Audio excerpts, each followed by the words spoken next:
Okay, in this video I'm going to play through and talk through theme and variations on pages 162 and 163 in Unit 12.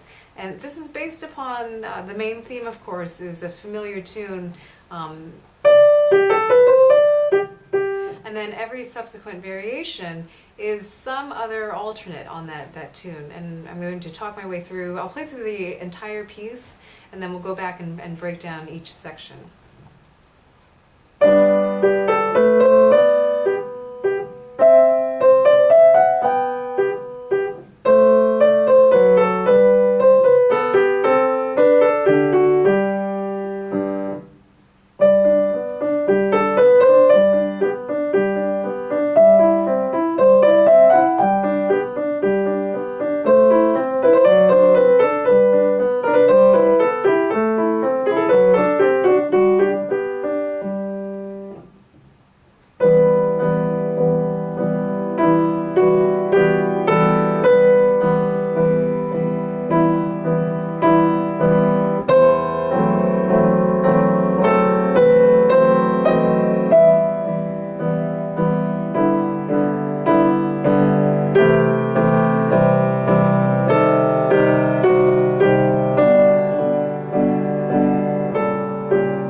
Okay, so the main theme, obviously the right hand has the melody, the left hand has some chords and a little bit of harmony.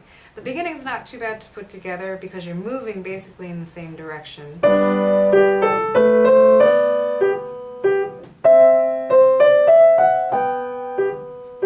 In the second line, make sure you have a good grip on the left hand.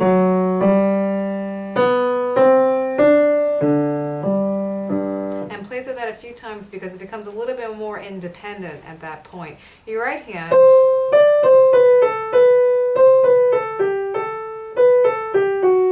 there is a pattern. It's a sequence of the same one note and then four going down. So really the trick is putting them together. Again, make sure that your left hand is comfortable with these notes in the bass line first before you start to put it together.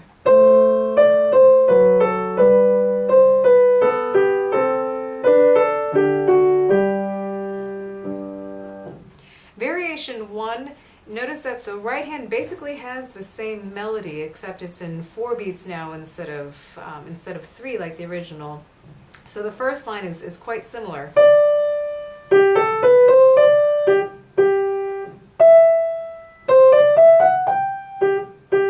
The second line has a little bit of a twist. There are a couple of 16th notes that are thrown in the main melody. So at measure 13,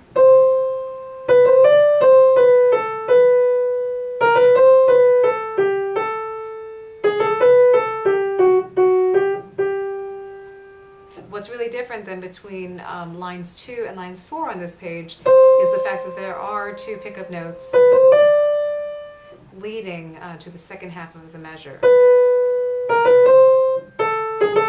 So that's what's different in the right hand. The left hand, if you notice, the pattern, it's a broken chord pattern, but the chords that you're playing, you're centered around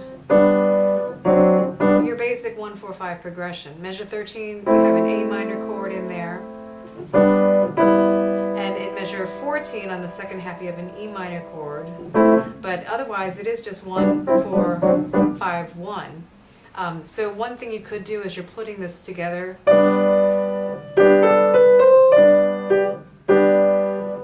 is to block these chords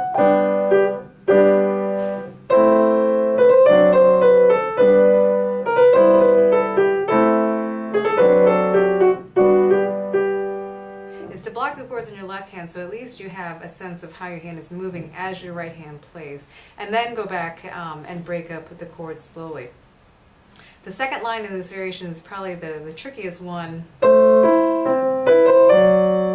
to put together. So again, I would strongly encourage you, block out your chords first and get a good grip on how your left hand works. Variation 2 is much slower, if you noticed.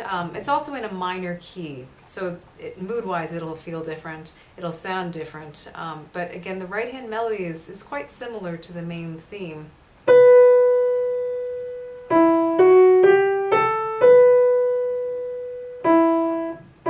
And there aren't a lot of extra added notes or different rhythms in this, so it is pretty straightforward. The left hand, however, some of these chords stay constant for a while. You do have to practice moving around a little bit. In measure 3, you sustain that E. You can use the pedal to help sustain that E while you move up to an octave higher to the chord. And then after that, your left hand in measure 20, you have a sort of a pattern in that your bass line keeps descending. You keep moving your way down the keyboard. Chromatically, you throw in a couple of sharps, a couple of flats, you get a couple of different chords. But practice the chord changes. So you see what notes they have in common and what fingers you need to move in order to get to those chords comfortably.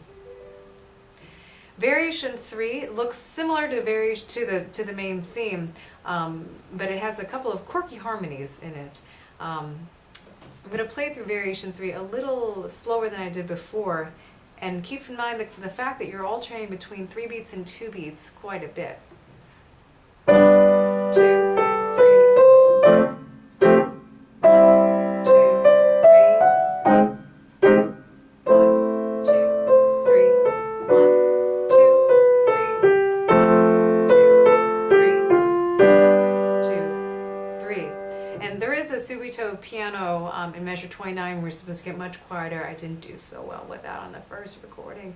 But this one I would suggest get comfortable with your left hand chords, which again are going to sound a little unusual for this particular style, even though most of them are in root position.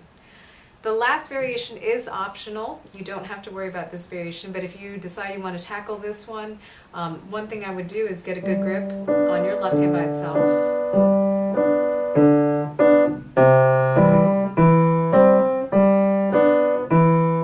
Because you do start shifting around a little bit, and again, it's a lot of broken chord patterns,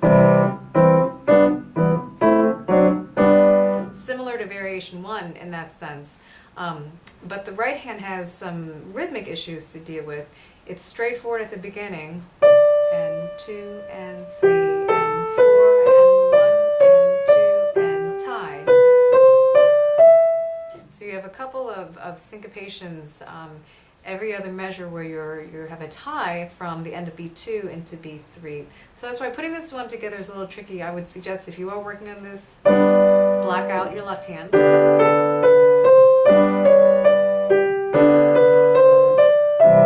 And then work on breaking up the left hand as written.